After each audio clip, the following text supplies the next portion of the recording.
parole aux associations.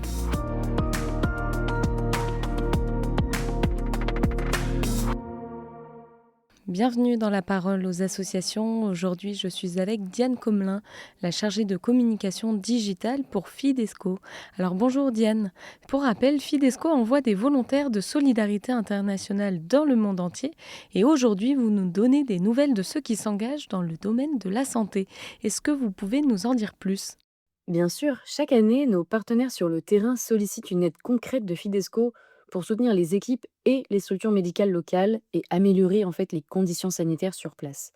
En 2024, 17% de nos volontaires œuvraient ainsi au service de la santé, dans des hôpitaux, des centres médicaux ou encore des dispensaires.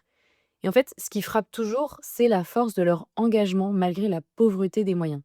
Les volontaires accompagnent, ils soignent, ils soulagent et surtout ils créent un lien humain. Maëlys, qui est en mission en Côte d'Ivoire en ce moment en tant qu'infirmière, nous dit par exemple: la routine devient une alliée pour mieux comprendre les patients que je prends en charge. Elle réalise qu'au-delà des soins, la présence et l'écoute font toute la différence. Et alors dans ces contextes, les limites matérielles doivent être difficiles à vivre pour des jeunes professionnels formés en Europe. Tout à fait. Maëlys confie à quel point c'est éprouvant de voir des plaies mal soignées ou des patients souffrir faute de médicaments. Elle disait même: je vois de nombreux jeunes patients pleurer de douleur car il n'y a que du Doliprane pour les soulager.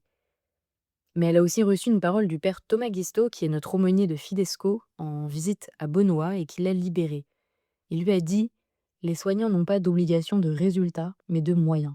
Est-ce que vous avez un exemple concret ?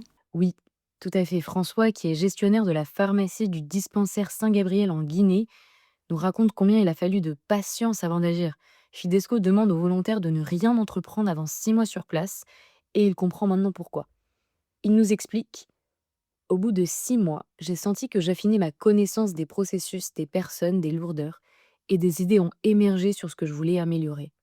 Ce rôle, n'est pas seulement de gérer des stocks, mais de contribuer à préparer l'avenir avec un dispensaire qui se modernise pour accueillir toujours mieux les patients. Et alors l'avenir, justement, qu'est-ce qui se construit grâce à ces missions ? En Guinée, par exemple, il y a de grands travaux qui vont bientôt transformer le dispensaire. L'objectif est de mieux accueillir les patients, d'améliorer les conditions de travail et même de réorganiser les flux pour réduire les files d'attente.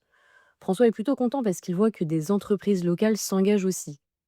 La mission devient alors une aventure collective qui s'enracine dans le pays. Et alors du côté de l'Afrique du Sud, qu'est-ce qui vous marque le plus dans le témoignage des volontaires ? Irène, qui est une volontaire retraitée, raconte un moment très simple mais profondément humain de sa mission auprès de patients en situation de handicap, c'est-à-dire donner à manger aux résidents souvent très dépendants.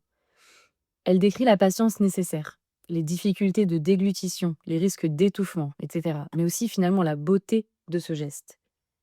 Elle nous dit: j'aime aller donner à manger aux résidents. C'est un moment de contact privilégié où j'apprends à connaître leurs habitudes. Pour moi, c'est une nouvelle leçon de vie. Je reçois plus que je ne donne. Et cette phrase, elle dit tout de l'esprit de la mission. C'est servir, mais aussi se laisser transformer par la rencontre. Et alors finalement, qu'est-ce qui relie ces trois expériences malgré des contextes différents ? C'est le cœur de la mission Fidesco.